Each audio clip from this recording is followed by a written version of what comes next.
everyone, I'm Kennan from Cars and Bids, and today I'm being a little bit self-indulgent. I'm at the newly opened Westside Collector Car Storage South Bay location, and we're talking about this, the Aston Martin DB9. I have been considering replacing my Ferrari 355 with one of these, and when this one was submitted to Cars and Bids, well, I was really curious and I wanted to take a closer look. And today we're going to talk about the facts and figures of this car. We'll talk about its history and where it fits into Aston Martin's past. Then we'll get nerdy and talk about some of the technical details. And then we'll do what I really want to do, which is take this car for a drive. And with that, let's get started. Surprise, surprise, before we get going, this Aston Martin is for sale, being currently auctioned live on, you guessed it, Cars and Bids. This is a 2008 model, which is finished in this very subtle shade of titanium silver, but it has this interesting interior that's two-tone black and brown, and it looks especially nice. It also has some visual modifications to differentiate a little bit more from every other DB9. So after you finish watching this video, click the link in the description below where you can head to the live auction of this one, where you can bid on it and buy it only on Cars and Bids. And we begin the history of the DB9 by talking about its predecessor, the DB7. Now that car came out in 1994, and by the time Aston Martin discontinued production in 2004, well, it had been around for a decade and it was feeling kind of old. That car was also very Jaguar-based, as it was based on the contemporary XK8 of that time. And so when Aston Martin needed to replace that car, they wanted a brand new car from the ground up. So new, in fact, they even built a new factory to build these cars.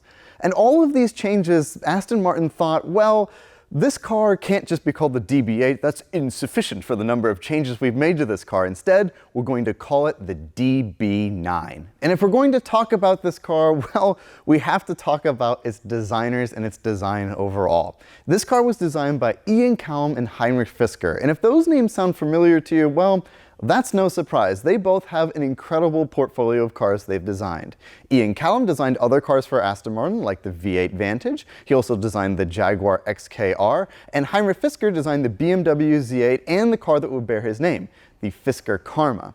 So a really great portfolio of beautiful cars, and it's no surprise that when they came together to design this one, it looks absolutely sensational. But the beauty of this car isn't just skin deep. Aston Martin went to great lengths to revitalize this entire car brand. They took an entirely new approach to designing a car. They would use Ford's VH design philosophy, and that stands for vertical and horizontal. What does that mean? Vertical actually means that this car would use similar body construction techniques, so the hierarchy of how these cars were put together was going to be similar, whereas horizontal means that the cars that use this platform would use similar components shared between them, electrical systems, suspension systems, things like that. And that's why Aston Martin's cars from this time, the V8 Vantage, the Rapide, the Virage, all of these cars look relatively similar because their underpinnings and concept and their design philosophy is very similar indeed. Aston Martin was also very focused on getting this car to weigh as little as possible, and that meant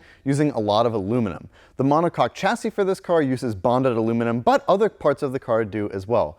The hood, the roof, and the rear fenders are all aluminum, while the front fenders and trunk are composite. And you can actually hear the difference as you tap on both of them, that the fenders are a different material. Thanks to all this added lightness, this car weighed 25% less than the DB7, but it was twice as torsionally rigid, which is a huge feat in a car like this. Under the gorgeous aluminum hood of this DB9, we find this, the AM11 5.9 liter naturally aspirated V12. Now, it says 6 liters on it, but you know, Aston Martin was just rounding up a little bit. But in any case, this engine makes about 450 horsepower and 420 foot-pounds of torque. Plenty in a car that weighs just over 3,800 pounds. The development of this engine started way back in the 1990s though, as Aston Martin was under the control of Ford, and they had access to all of the engineers to come up with a new engine for Aston Martin, and they wanted a V12. Some people will tell you that this engine is 2 Ford Duratec V6s put together, but it's not. This engine has a completely different architecture. The casting for this engine is completely different, and it received a lot of different individual components,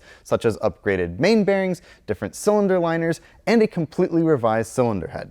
As a result, this engine has a completely different compression ratio to the Ford Duratec V6 engines, and per liter, obviously, it makes quite a bit more power. So it may have been developed in the engine facilities at Ford, But this ain't no Ford engine. Aston Martin would use this engine in all of its V12 cars, from the road-going cars like this Aston DB9, all the way up to the race cars like the DB9, and to the one-off insane projects like the Vulcan. At the heart of all of these cars, you find this glorious Aston Martin V12. That is not a Ford engine. Opening the famed swan doors on this car, which are renowned for opening up in a kind of unusual way, and the idea is they give you a little bit more clearance to the curb. But anyway, once you open those doors and you step into the cabin of the DB9, it is clear that Aston Martin spent a lot of time revising this interior compared to the DB7. Everything in here still looks and feels very nice. From the gauge cluster, which has this beautiful sweeping design, all the way through the center console, everything in here is just nice, and it's a nice place to be. Aston Martin also went to great lengths adding special touches such as Alcantara on the inside of the door handle, so when you touch it, it feels nice and soft. These are the sorts of areas Aston Martin was paying attention to, because in addition to looking completely different from the outside, they wanted the car to feel completely different from the inside. Aston Martin also decided to offer this car with 2 transmissions. They offered it with a 6-speed manual, and they offered it with a 6-speed automatic. Now that's important to note because at the same time, Aston Martin was producing the Vanquish, and that car had a sequential manual gearbox that was operated with paddles. Now that car is known for having that gearbox because it's kind of clunky and, well, frankly, not all that great. So much so that Aston Martin will actually convert it to a manual transmission for you these days. But over time, this car became more and more sought after as the automatic in this car is a lot more smooth, and critically, it's more reliable. Whichever transmission you decide to go with for your DB9, whether it's the 6-speed manual or the 6-speed automatic, it promises to offer a more reliable driving experience transmission-wise compared to the Vanquish, and a great driving experience.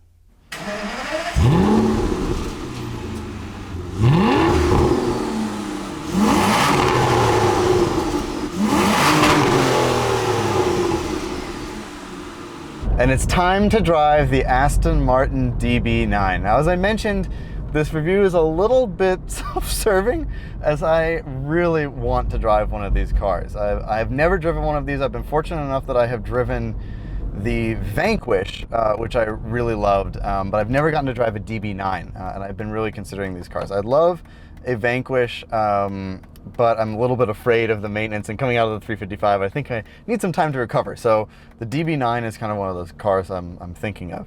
Immediate impressions. Like, you can just leave this car in automatic and it feels like pretty normal, like, to drive right away. But of course you have the paddles here, which feel sensational. They're column fixed, and so one of the cool things I like is that when you pull both of them, it still goes into neutral, just like the F1 system found in the Vanquish and other F1 cars. At the end of the day, this is a conventional automatic. It is a transaxle, so it's mounted way back there. It's very easy to live with right out of the box. Oh, torque! Yeah! You know, at the end of the day, this is yet another car I'm driving that has this gargantuan engine in it. It feels like it. It's massive. And the other thing that I noticed right away is that it's just so smooth. The late David E. Davis once said that everybody should drive a V12 in their life. I can attest to that. It's just the shove this car has is amazing. It really just hauls off down the road, which I like. The reason I wanted to drive this is an early version of the DB9. The DB9 was offered for many years after this car, and they had a variety of revisions that came along with them, but I always fell in love with the early ones. I remember watching Jeremy Clarkson drive this car as he raced a train down to the south of France, and I've always just thought it was so cool, and I always wanted to see what it was like, and oh,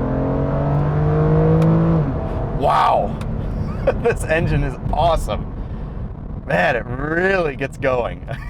It does not mess around. Man, that feels good. You know, one of the other things that's critical about this car is that it really is not that heavy by modern standards. Obviously, this car is focused on being a GT car, but Aston still wanted it to be light. And so they put a lot of thought into the aluminum and the aluminum extruded chassis and all those things. And it really shows, because coupled to that glorious engine, this car still feels fast today. And although 450-ish horsepower, 420 foot-pounds of torque might not sound like all that much now, plenty in this car. It pulls beautifully. It feels so lovely. Another appeal of this car, as I mentioned, is the transmission to me. Now, admittedly, I love manual transmission cars. I've never owned a car that didn't have a third pedal in it, and you could get this car with a manual, but this automatic feels great. You know, this is a GT car, so having an automatic kind of ties a little bit more into that. You know, it's supposed to be for relaxed continent crushing. And already I can tell that, you know, this transmission adds to that comfort level, but the whole car in general is really comfortable. I'm surprised that the chassis feels as stiff as it does. The suspension in this car, it's definitely not punishing or anything, but you can tell it feels pretty stiff, but it's really nice. Like it's well damped, and it's comfortable, but you can tell the chassis is really stiff. And again, that's because of all that aluminum. It's twice as stiff as the car it replaced, which is a huge benefit, really. That's one of the reasons to buy this car, is that it's still, although it's a GT car, it still has some sporty driving credentials, which I think is great. The best part of this car, I think, is obviously the way it looks, which is absolutely fantastic. It's just a beautiful thing to behold. And driving it around, like, in addition to the great looks, is this just massive V12 engine. It's just a phenomenal place to be. The whole point of this car was that Aston Martin needed a new V12 flagship car. The DB7 was just getting long in the tooth, so they really wanted a car that was new and just totally new from the ground up. And that's what this car is. That's what it represents. So much so that, as I mentioned, they thought that calling this car the DB8 was insufficient, so they just skipped over 8 and went to 9, which I love. I think that's hilarious. I can kind of see why. You know, this car is a big departure from the DB7. You know, the construction is different, and you know, it just is as cool as the DB7 is, like, this is just a much nicer place to spend time.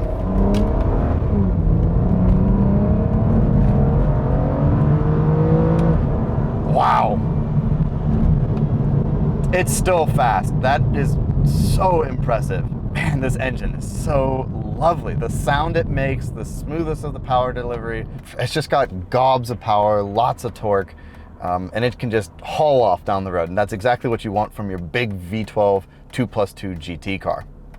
And so overall, I really like the Aston Martin DB9. I'm in love with the way it looks. This engine is tremendous. This transmission is nice to use, and the steering in this car really surprises me.